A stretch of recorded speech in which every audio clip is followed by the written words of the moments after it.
ശാശ്വതമാണെന്ന് ഭക്തന്മാർ പറയട്ടെ. ചതയപ്പിക്കുവിൻ, നല്ലവനാണ്, എന്നേക്കും നിലനിൽക്കുന്നു.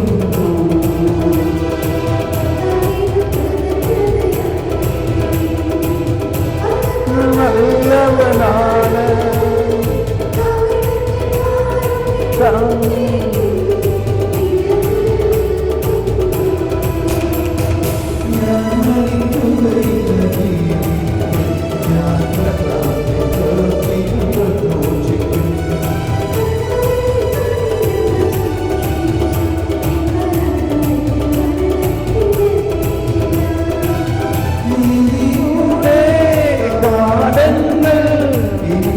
തുറന്നു തരിക ഞാൻ അവയിലൂടെ പ്രവേശിച്ച് നന്ദി പറയട്ടെ.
ഇത് കർത്താവിൻ്റെ പ്രവൃത്തിയാണ്. ഏതാ കർത്താവിൻ്റെ പ്രവൃത്തി? എന്താണ്? മനസ്സിലായില്ല.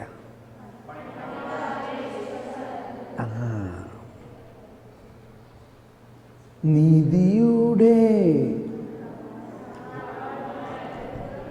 എനിക്കായി തുറന്നു തരിക ഞാൻ അവയിലൂടെ പ്രവേശിച്ച് കർത്താവിന് നന്ദി പറയട്ടെ. കമോൺ, അടുത്തത് കർത്താവിൻ്റെ കവാടം. അതാണ്, ഇതാണ് കർത്താവിൻ്റെ കവാടം. എന്താണത്? ഏതാണ് കവാടം? നീതിയുടെ കവാടം. അതാണ് യോഹന്നാൻ്റെ സുവിശേഷത്തിലെല്ലാം 10-ാം അധ്യായത്തിൽ ഈശോ പറയുന്നത്, ഞാനാണ് വാതിൽ. I am the door. I am the door. ഞാനാണ് വാതിൽ. അപ്പോൾ ആ വാതിൽ എന്നെല്ലാം മലയാളത്തിൽ അങ്ങനെ പറയുന്നുണ്ടെങ്കിലും അതിൻ്റെ ഒറിജിനൽ ഗ്രീക്ക് ലാംഗ്വേജിലെല്ലാം നമ്മൾ ഈ കാണുന്ന വാതിൽ എന്നിപ്പോൾ മലയാളത്തിൽ കേട്ടാൽ എന്തിൻ്റെ വാതിലാണ്? വാതിൽ. പക്ഷേ മറ്റ് ഭാഷകളിൽ പല വാതിലുകൾക്കും പ്രത്യേക പേരുകളുണ്ട്. ഇപ്പോൾ ഈ ദേവാലയത്തിൻ്റെ വാതിലിന് വാതിൽ എന്നല്ല പറയാം, വേറെ എന്തെങ്കിലും ആയിരിക്കുമ്പോൾ പറയാം. വീടിൻ്റെ വാതിൽ വാതിലാണ്, തൊഴുത്തിൻ്റെ വാതിലിന് വേറെ വല്ലതായിരിക്കും പറയാം. മനസ്സിലാവുന്നുണ്ടോ? പക്ഷെ മലയാളത്തിൽ വാതിലിന് ഒരു വാക്കേ പറയുന്നുള്ളൂ. അപ്പം നിങ്ങൾക്കിതെല്ലാം ഇനി ഗവേഷണം നടത്താനുള്ള സാധ്യതകളുണ്ട്. ഇവിടെ ലൈബ്രറിയിൽ ഗ്രീക്ക് ലാറ്റിനൊക്കെ പഠിക്കാനുള്ള പുസ്തകങ്ങളുണ്ടാവും, അതൊക്കെ എടുത്ത് പഠിക്കണം.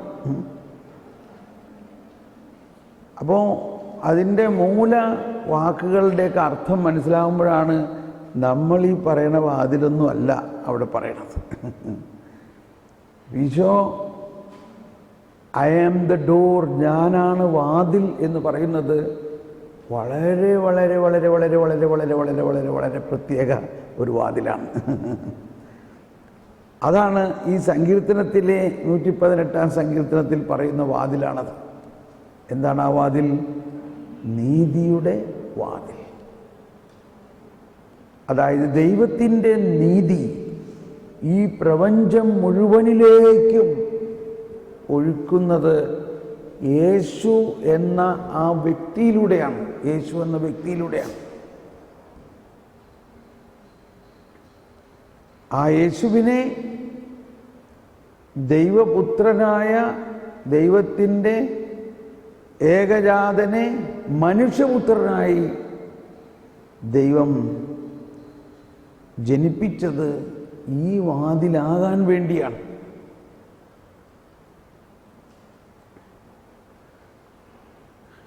നമ്മൾ പശ്ചാത്തപിച്ചതുകൊണ്ടും തീർച്ചയായിട്ടും പശ്ചാത്തപിക്കണം, കുമ്പസാരിച്ചതുകൊണ്ടും കുമ്പസാരിക്കണം. പക്ഷേ അതിനെല്ലാം കാരണം എന്തുകൊണ്ടാണ്? അതിൻ്റെ എല്ലാം കാരണം, അതിൻ്റെ ആ ആനുകൂല്യങ്ങൾ നമുക്ക് ലഭിക്കാൻ കാരണം ഈ ദൈവനീതി യേശു എന്ന വാതിലിലൂടെ തുറന്നിട്ടിരിക്കുകയാണ്. ആ വാതിൽ, എൻ്റെ ഉൾക്കാഴ്ചയിൽ ആ വാതിൽ ഇടുക്കി ഡാമിൻ്റെ വാതിൽ തുറന്നാൽ എങ്ങനെ ഇരിക്കും അതുപോലെയാണ്. ഇടുക്കി ഡാമിൻ്റെ വാതിൽ തുറന്നാൽ അങ്ങയുടെ വെള്ളച്ചാട്ടം, അങ്ങയുടെ വെള്ളച്ചാട്ടങ്ങളുടെ ഇരമ്പൽ കൊണ്ട് ആഴം ആഴത്തെ വിളിക്കുന്നു. അങ്ങയുടെ തിരമാലകളും ഓളങ്ങളും എൻ്റെ മീതെ കടന്നു പോകുന്നു, എൻ്റെ മീതെ കടന്നു പോകുന്നു.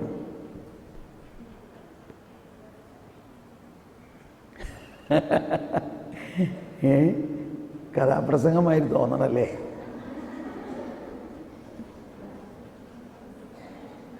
സങ്കീർത്തനത്തിനോട് ഇപ്പോൾ ഒരു പ്രേമം ആയി തുടങ്ങിയോ? സങ്കീർത്തനങ്ങൾ പാടാനും അതിൻ്റെ ആഴമായ അർത്ഥം ഗ്രഹിച്ചിട്ട് പാടുമ്പോഴാണ് അത് ശരിക്കും പാടാൻ തന്നെ പറ്റുള്ളൂ. അപ്പം ഈ 118-ാം സങ്കീർത്തനം മുഴുവനും ഈ ദൈവനീതിയെക്കുറിച്ചും ആ ദൈവനീതി ഈ പ്രപഞ്ചത്തിൽ നടപ്പാകുമ്പോൾ ഉണ്ടാകുന്ന ആ കരുണ, അന്ന് കരുണയെക്കുറിച്ച് അവർ പാടിയിട്ടുള്ളൂ. പക്ഷെ കരുണ എന്നാണ് പ്രത്യക്ഷമായത്? കരുണാസമ്പന്നനായ ദൈവം മനുഷ്യനായി അവതരിച്ച് യേശു ആയി വന്നപ്പോഴാണ് കരുണ ഭൂമിയിൽ പ്രത്യക്ഷമായത്. അന്ന് അവൾ കരുണയെക്കുറിച്ച് പാടി. എന്താ കരുണയെക്കുറിച്ച് പാടിയത്? അവിടത്തെ കാരുണ്യം ശാശ്വതമാണെന്ന് ഇസ്രായേൽ പറയട്ടെ.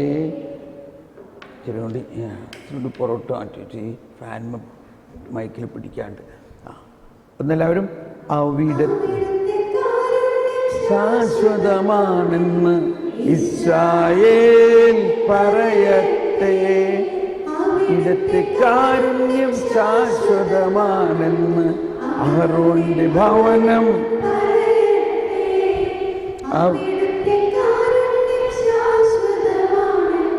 കർത്താവിൻ്റെ ഭക്തന്മാർ. ഇവിടെ ഒരു ആശയം അതിൽ പറയണ്ടോ? ഈ കരുണ ശാശ്വതമാണെന്ന്, അത് അനന്തമാണത്, അതൊരിക്കലും അവസാനിക്കാത്തതാണ്. ആ കരുണ അതെല്ലാം ആരുടെ പ്രവൃത്തിയാ?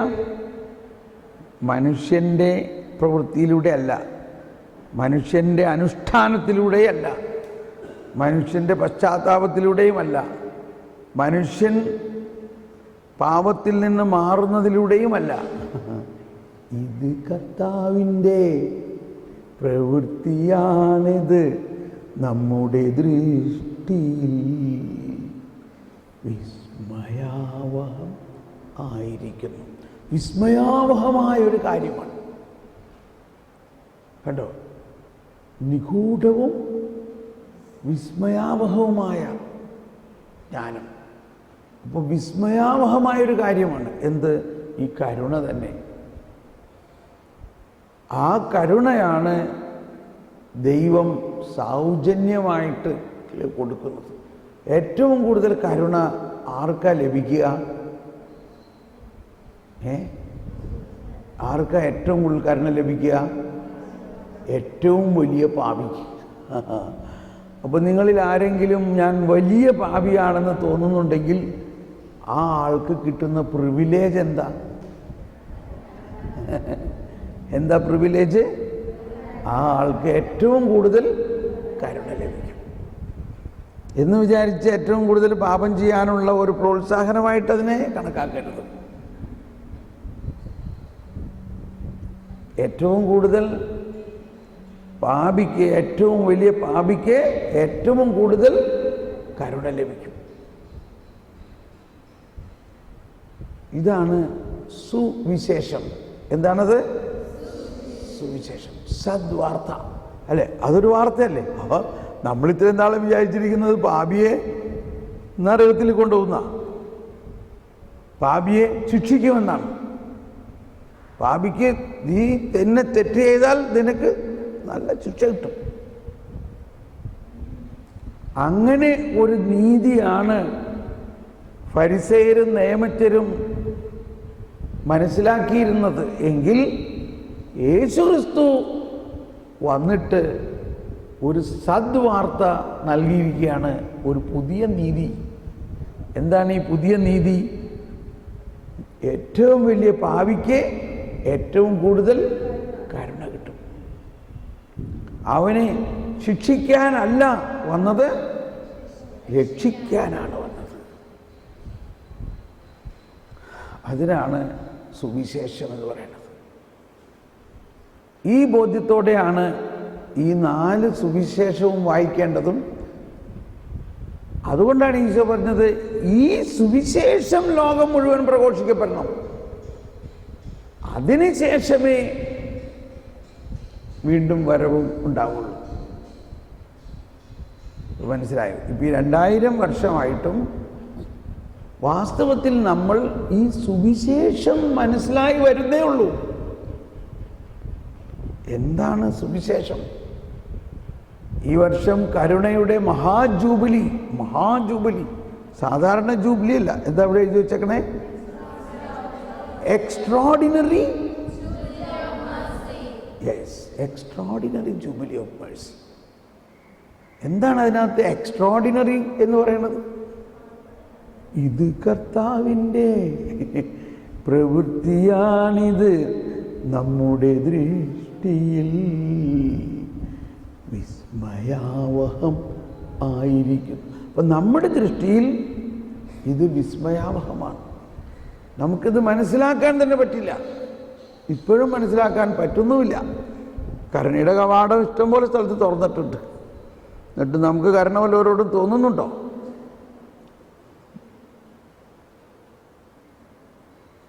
കരുണയെക്കുറിച്ച് വാതോരാതെ പരിശുദ്ധ പിതാവ് എല്ലാ ദിവസവും പ്രഖ്യാപിക്കുന്നു. ഇന്നലത്തെ ഗോസ്പലിൻ്റെയും കഴിഞ്ഞ ആഴ്ചയൊക്കെ പരിശുദ്ധ പിതാവ് ഇത് തന്നെ പറയണത്. അതങ്ങനെ പറയണം, ഇവിടെ ഇങ്ങനെ നമ്മൾ ജീവിക്കണം. അപ്പം എന്താണ് ഈ കരുണ എന്നതിൻ്റെ സാരാംശം ഇതാണ്: ദൈവം പാപിയെ സ്നേഹിക്കുന്നു. ദൈവം പാപിക്ക് വേണ്ടി ജീവൻ ബലിയർപ്പിച്ച് പാപിയെ വിശുദ്ധനാക്കി സ്വർഗത്തിലേക്ക് കൊണ്ടുപോകാനാണ് വന്നിരിക്കുന്നത്. ആ ഒരു ബോധ്യം നമുക്കുണ്ടായാലാണ് നമ്മളെ സുവിശേഷ പ്രഘോഷണത്തിന് ഉപയോഗിക്കാൻ തന്നെ പറ്റുള്ളൂ. അല്ലെങ്കിൽ നമ്മൾ ചില നിയമപ്രകാരം ജീവിച്ചു പോകുന്നു, നിയമം പാലിക്കണം, അങ്ങനെ ജീവിച്ചു പോകുന്നു. പക്ഷേ ഈ രക്ഷയുടെ, ഈ കരുണയുടെ, ഈ ദൈവനീതിയുടെ അനുഭവം നമുക്കുണ്ടാകണം. അവിടെയാണ് പറയുന്നത്, പണിക്കാറുപേക്ഷിച്ചു കളഞ്ഞ കല്ല് മൂലക്കല്ലായി തീർന്നു. ആരാണത്? ആരെക്കുറിച്ച് അവിടെ പറയുന്നത്? ഈശോയെക്കുറിച്ച്. കൃത്യമായിട്ട് മനസ്സിലായി. അപ്പോൾ ഈ 118-ാം സങ്കീർത്തനം മുഴുവനും ആരെക്കുറിച്ചാണ്? ഈശോയെക്കുറിച്ചാണ്.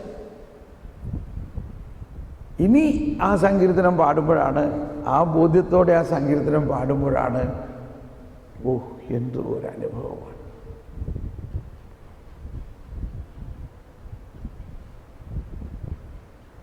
തേനീച്ച പോലെ അവർ എന്നെ പൊതിഞ്ഞു, പുൽപടർപ്പിനു പിടിച്ചെത്തി ഒരാളിക്കത്തി കർത്താവിൻ്റെ നാമത്തിൽ ഞാനവയെ വിച്ഛേദിച്ചു.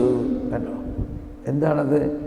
തേനീച്ച പോലെ നമ്മളുടെ മീതെ ഇങ്ങനെ കൂടുന്ന പാപവും പാപത്തിൻ്റെ പരിണത ഫലങ്ങളുമെല്ലാം കർത്താവിൻ്റെ നാമത്തിൽ വിശുദ്ധീകരിക്കപ്പെടും. ഓക്കെ, അപ്പോൾ ഇന്ന് നമ്മളുടെ സബ്ജക്റ്റ് ഇതാണ്: എന്താണ് ദൈവനീതി? ഈശോ മത്തായിയുടെ സുവിശേഷത്തിൽ 5, 6, 7 അധ്യായങ്ങളിൽ മലയിലെ പ്രസംഗത്തിലാണ് ഈ പുതിയ നീതിയെക്കുറിച്ച് പഠിപ്പിക്കുന്നത്. ഈ ദൈവരാജ്യത്തെയും ദൈവനീതിയെക്കുറിച്ചുമുള്ള പഠനത്തിൻ്റെ ഒരു സെൻട്രൽ പോയിൻ്റായിട്ട് 5, 6, 7 അധ്യായങ്ങളിൽ 6-ാം അധ്യായമാണ് നടുവിലെ അധ്യായം. ആ നടുവിലെ അധ്യായത്തിൻ്റെ നടുവിലെ വാക്യം മനസ്സിലായോ? അപ്പോൾ ഈ മലയിലെ പ്രസംഗത്തിൻ്റെ സെൻട്രൽ പോയിൻ്റ് എന്താ? മത്തായി 6:33. മത്തായി 6:33 എന്ത് പറയുന്നു? ഒന്നെല്ലാവരും വായിച്ചേ. മത്തായി 6:33.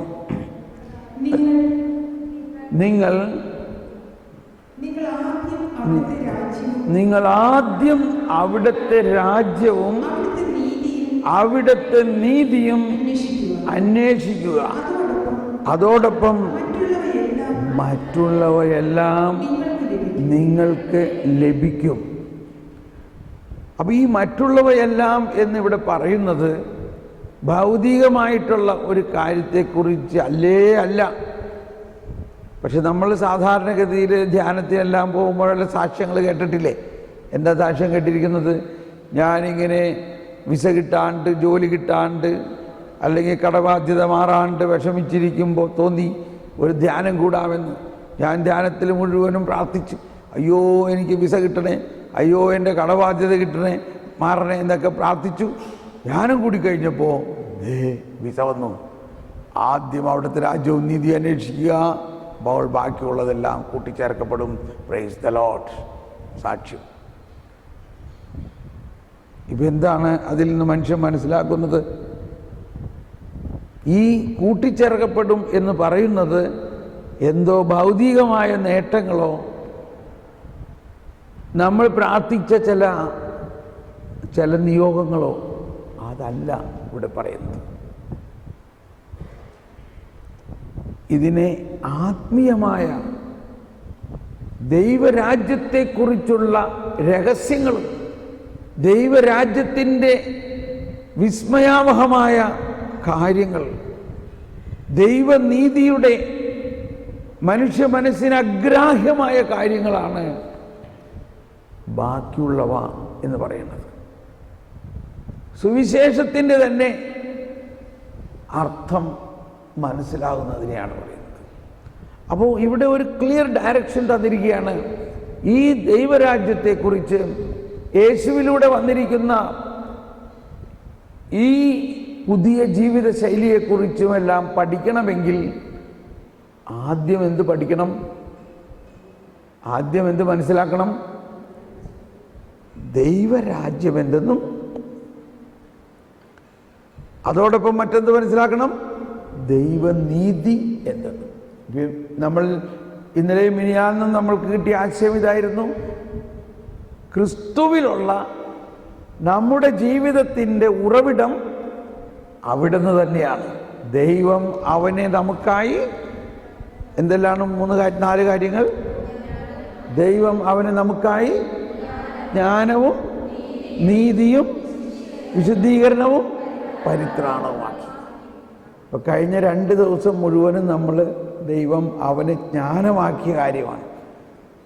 ഇന്ന് നമ്മളിനി പഠിക്കുന്നത് എന്താണ്? ദൈവം അവനെ നമുക്കായി നീതി ആക്കിയിരിക്കുന്നു. നീതി. പണിക്കാറുപേക്ഷിച്ചു കളഞ്ഞ കല്ല് മൂലക്കല്ലായി തീർന്നു.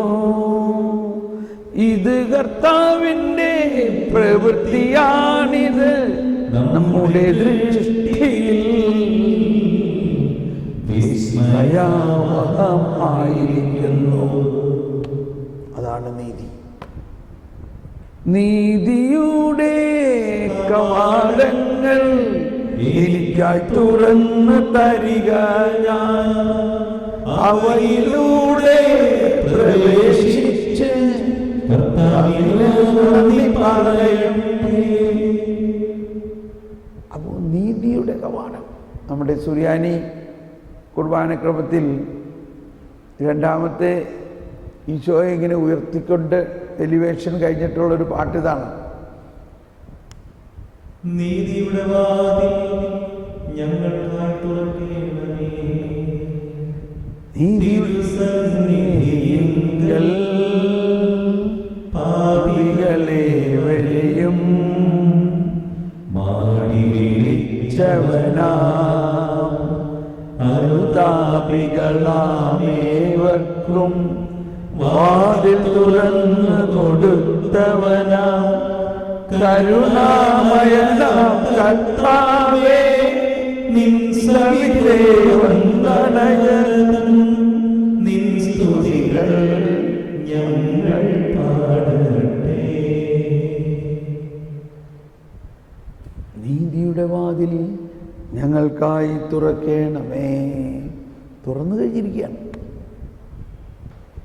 അപ്പോൾ ആ നീതി എന്ന് പറയുന്നത്, ആ ദൈവനീതി എന്ന് പറയുന്നത് വളരെ വിസ്മയാവഹമായ ഒന്നാണ്. അത് കർത്താവിൻ്റെ നീതിയാണ്, മനുഷ്യരുടെ നീതിയല്ല. കർത്താവ് നീതി കാണിക്കാൻ സംപ്രീതനാണ്. കാരണം കർത്താവ് സർവാധിപനാണ്, സർവശക്തനാണ്. ആ ദൈവനീതിയെക്കുറിച്ച് പഠിച്ചു കഴിഞ്ഞാൽ, അത് മനസ്സിലായി കഴിഞ്ഞാൽ, ദൈവരാജ്യം എന്തെന്ന് മനസ്സിലായി കഴിഞ്ഞാൽ പിന്നെ ഈ ബൈബിൾ മനസ്സിലാവുള്ളൂ. എങ്കിലേ ബൈബിൾ മനസ്സിലാവുള്ളൂ. എങ്കിലേ ഈ കൂദാശകളെല്ലാം യഥാർത്ഥമായി ഒരു കൂട്ടിച്ചേർക്കപ്പെടുകയുള്ളൂ. അല്ലെങ്കിൽ കൂദാശ ഒരു ചടങ്ങ് പോലെ ഇങ്ങനെ നീങ്ങും. ഈ കൂദാശയിലൂടെ എല്ലാം നമ്മൾക്ക് ലഭിക്കുന്നത് ദൈവനീതിയാണ്. കുമ്പസാരവും അതിൻ്റെ പ്രത്യേക അനുഭവമായിരിക്കും. ഇന്ന് നിങ്ങൾക്ക് കുമ്പസാരം വലിയൊരു അനുഭവമായിരിക്കും. കാരണം നിങ്ങൾ ദൈവനീതി മനസ്സിലാക്കിയിട്ടാണെന്ന് കുമ്പസാരിക്കാൻ പോകുന്നത്.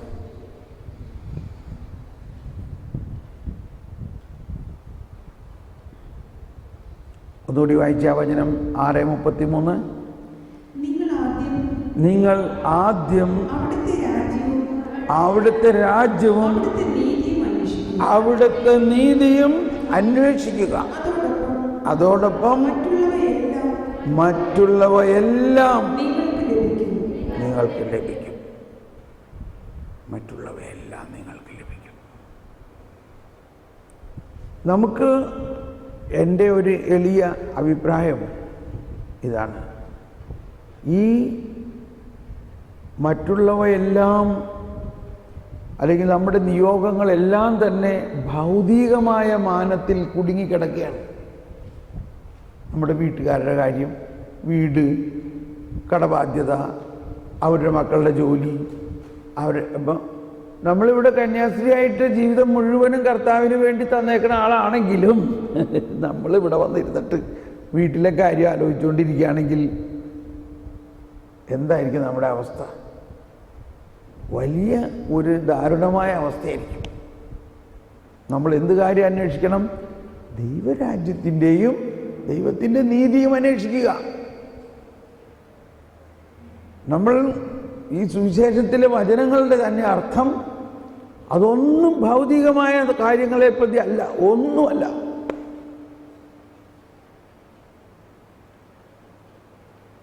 അങ്ങനെ വചനത്തെ വ്യാഖ്യാനിച്ചാലേ അതിൻ്റെ യഥാർത്ഥ അർത്ഥം മനസ്സിലാവുള്ളൂ.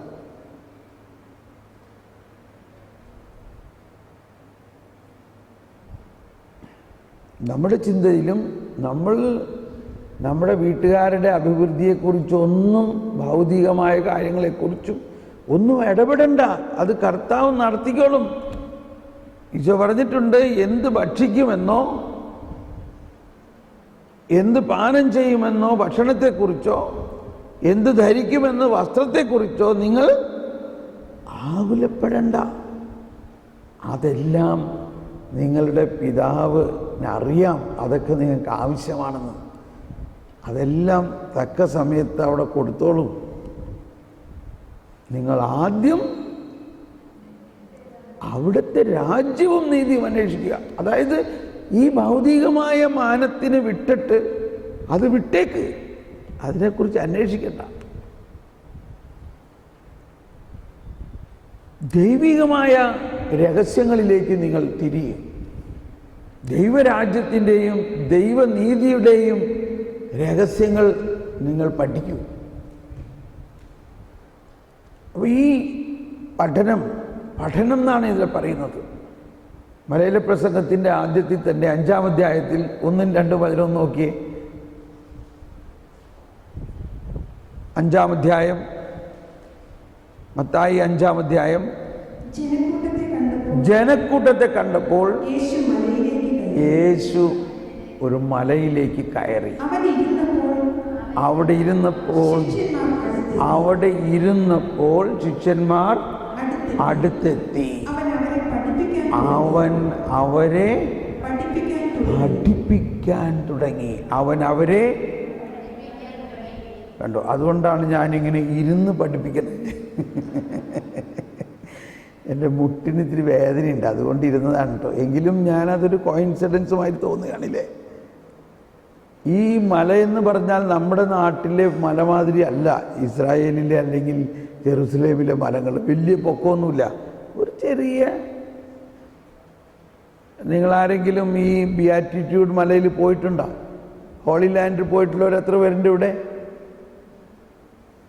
Okay, good. അത് വലിയ മലയൊന്നുമല്ല, കുറച്ച് അതിങ്ങനെ സ്ലോപ്പായിട്ട് കിടക്കുന്ന ഒരു സ്ഥലമാണ്. അങ്ങനെ ആ ഉയർന്ന സ്ഥലത്തേക്ക് കയറിയപ്പോൾ ജനക്കൂട്ടത്തെ കണ്ടപ്പോൾ, അപ്പോൾ ഈ ജനക്കൂട്ടങ്ങൾ ഇങ്ങനെ ഒരു റാമ്പ് പോലെ ഇങ്ങനെ ഇരിക്കുകയാണ്. അതായത് ഇങ്ങനെ ഒരു താഴ്വാരത്തിൽ, എന്നിട്ട് മുകളിൽ നിന്നുകൊണ്ട് ഈശോ ഇങ്ങനെ പ്രഘോഷിക്കണം. അപ്പോൾ അവിടെ ഇരുന്നു അവൻ പഠിപ്പിക്കാൻ തുടങ്ങി. ഒന്ന് നമ്മൾ മനസ്സിലാക്കേണ്ടത്, ഇത് വെറുതെ വായിച്ചു പോയാൽ പോരാ. പ്രത്യേകിച്ച് സ്നേഹമുള്ളവരെ, നിങ്ങളെ സംബന്ധിച്ച് നിങ്ങളുടെ ജീവിതത്തിൻ്റെ ഏറ്റവും പ്രധാന ഭാഗമായിരിക്കണം ഈ സുവിശേഷം. അതിനെക്കുറിച്ചുള്ള പഠനം, അതിനുവേണ്ടി സമയം എടുക്കണം. ഡെഡിക്കേറ്റഡ് ആയിട്ടുള്ള സമയമെടുത്ത് മാറ്റിവെക്കണം. അതിനുവേണ്ടി സമയം വായിച്ച് പഠിക്കണം.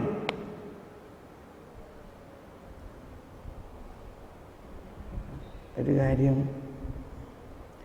എങ്ങനെയാണ് സുവിശേഷം പഠിക്കുന്നതെന്നുള്ള ഒരു വഴി സാധാരണ ഞാൻ പഠിപ്പിക്കാറുണ്ട്. അത് നിങ്ങൾക്ക് പറഞ്ഞു തരണം.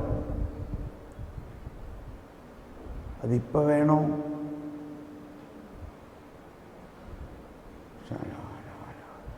ഇപ്പം തന്നെ അങ്ങ് പറയാം അല്ലേ? ഇപ്പം തന്നെ പറയാതെ ഇത് ഈ രീതിയിൽ നിങ്ങൾ സുവിശേഷം പഠിക്കുകയാണെങ്കിൽ, ബൈബിൾ പഠിക്കുകയാണെങ്കിൽ വളരെ എളുപ്പം ആയിരിക്കും.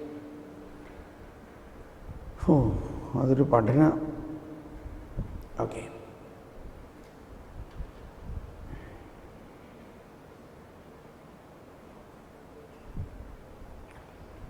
ആദ്യം അതിനെക്കുറിച്ച് ഒരു ചെറിയ സൂചന ഞാൻ തരാം. എന്നിട്ട് ഞാൻ നിങ്ങളെ അതിപ്പോൾ പഠിപ്പിക്കാം, എങ്ങനെ പഠിക്കണമെന്ന്. ഒരു ശൈലിയാണത്. ബൈബിള് പഠിക്കുന്നതിൻ്റെ ഒരു മെത്തേഡ്. ആ മെത്തേഡിൽ നിങ്ങൾ ബൈബിൾ പഠിക്കുകയാണെങ്കിൽ ബൈബിള് വളരെ ആനന്ദകരമായി പഠിക്കാൻ പറ്റും. അതിൻ്റെ ഒരാശയം മത്തായിയുടെ സുവിശേഷത്തിൽ 13-ാം അധ്യായം 52-ാമത്തെ വചനം ഒന്ന് വായിക്കാം. 13:52. മത്തായി 13:52. എല്ലാവരും എടുത്ത് വായിക്കാം.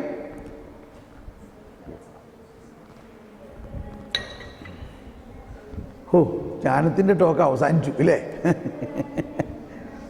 എല്ലാവരും കിട്ടിയോ? ഒന്ന് ഉച്ചത്തിൽ വായിച്ചേ. 13:52 എന്താ പറഞ്ഞിരിക്കുന്നത്? സ്വർഗരാജ്യത്തിലെ ശിഷ്യനായി തീർന്ന ഓരോ നിയമജ്ഞനും തൻ്റെ നിക്ഷേപത്തിൽ നിന്ന് പുതിയതും പഴയതും പുറത്തെടുക്കുന്ന വീട്ടുടമസ്ഥന് തുല്യൻ. ഈ വചനത്തിൻ്റെ തന്നെ അർത്ഥം ആദ്യം പഠിക്കാം. ഇത് ഇപ്പം നിങ്ങൾ മനസ്സിലായി കഴിയുമ്പോൾ ഭയങ്കര സന്തോഷം തോന്നും. പലരും ഇതെന്താ അതിൻ്റെ അർത്ഥം എന്ന് അന്വേഷിച്ച് നടന്നിട്ട് മനസ്സിലായിട്ടുണ്ടാവില്ല. ഇതിനെ രണ്ടായിട്ട് തിരിക്കാം. ഈ വചനത്തിൽ രണ്ട് ഭാഗമുണ്ട്. ഒന്ന്, പുതിയതും പഴയതും പുറത്തെടുക്കുന്ന വീട്ടുടമസ്ഥന് തുല്യൻ. എന്താ അതിൻ്റെ അർത്ഥം? സാധാരണഗതിയിൽ ആർക്കും മനസ്സിലാകാത്തൊരു കാര്യമാണ്. അപ്പോൾ ഈ ബൈബിളിലെ ഒരുപാട് കാര്യങ്ങൾ മനസ്സിലാകണമെങ്കിൽ ആ നാട്ടിലെ ആ കാലഘട്ടത്തിലെ ചില പശ്ചാത്തലങ്ങൾ മനസ്സിലാകണം, എങ്കിലേ അത് മനസ്സിലാവുള്ളൂ. ഇസ്രായേലിൽ അവിടുത്തെ പ്രധാന കൃഷി മുന്തിരിത്തോട്ടമാണ്. മുന്തിരി ഒരു വശം, ഗോതമ്പ് വേറൊരു വശം. പിന്നെ ആട് കൃഷി. മനസ്സിലാവുന്നുണ്ടോ? ആടുകളെ ആട്ടിൻകൂട്ടമായിട്ട് കൊണ്ടുപോകുന്നു, ആടിനെ വളർത്തുന്നു ഒരു വശം. മറുവശത്ത് മുന്തിരിത്തോട്ടങ്ങളുണ്ട്. വേറൊരു വശത്ത് ഗോതമ്പ്. ഇത് മൂന്നും ഈശോയുടെ ഉപമകളിലെ പരാമർശ വിഷയങ്ങളാണ്. കാരണം അത് അവിടെ കടുകുമണി എന്ന് പറയുന്നത് നമ്മുടെ നാട്ടിലുള്ള കടുക് അല്ല. അത് നമ്മുടെ നാട്ടിലുള്ള കടുകിനേക്കാൾ വളരെ ചെറിയ ഒരു തരിയാണ്. അതിങ്ങനെ ബീൻസ് മാതിരിയുള്ള ഒരു ചെറിയ ബീൻസ് മാതിരിയുള്ള ഒന്നിൻ്റെ അകത്ത് അത് തുറക്കുകയാണെങ്കിൽ ഇങ്ങനെ പൊടിയായിട്ട് ഇങ്ങനെ ഇരിക്കും. ഏറ്റവും ചെറിയ ഒരു തരി, ഈ ഗോതമ്പ് പൊടിയുടെ പൊടി പോലെ ഇരിക്കും അത്. അപ്പം അങ്ങനെയുള്ള ആ തരിയാണ് അവിടുത്തെ കടുകുമണി. നമ്മുടെ കടുകുമണിയല്ല. പക്ഷേ അതിലേയും വൃക്ഷമുണ്ടാവും.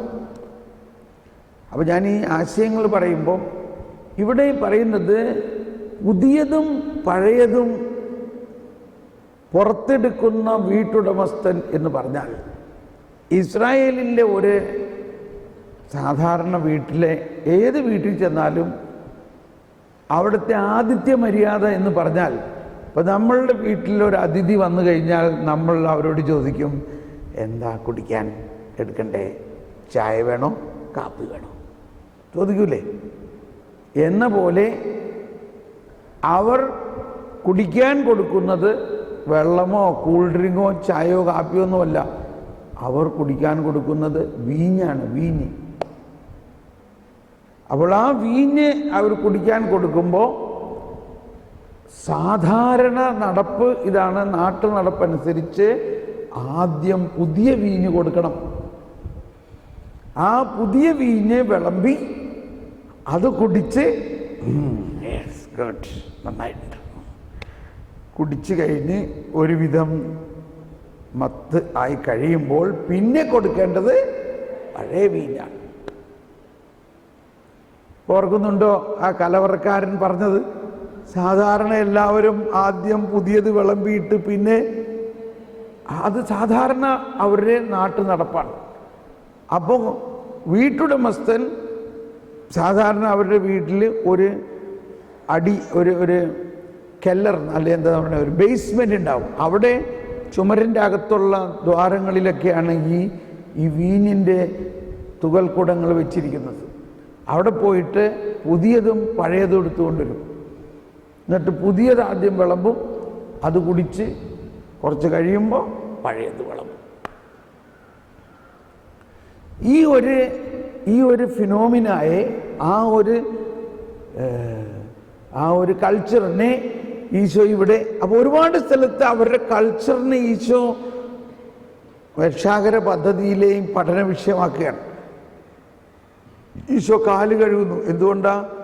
അവരുടെ വീട്ടിൽ ആര് വന്നാലും കാല് കഴുകാതെ അകത്ത് കയറ്റാറില്ല. ആ കാല് കഴുകാനായിട്ട് അവിടെ അടിമകളുണ്ട്, വേലക്കാരുണ്ട്. ഈശോ അതുപോലെ തന്നെ ഒരു വേലക്കാരനെ പോലെ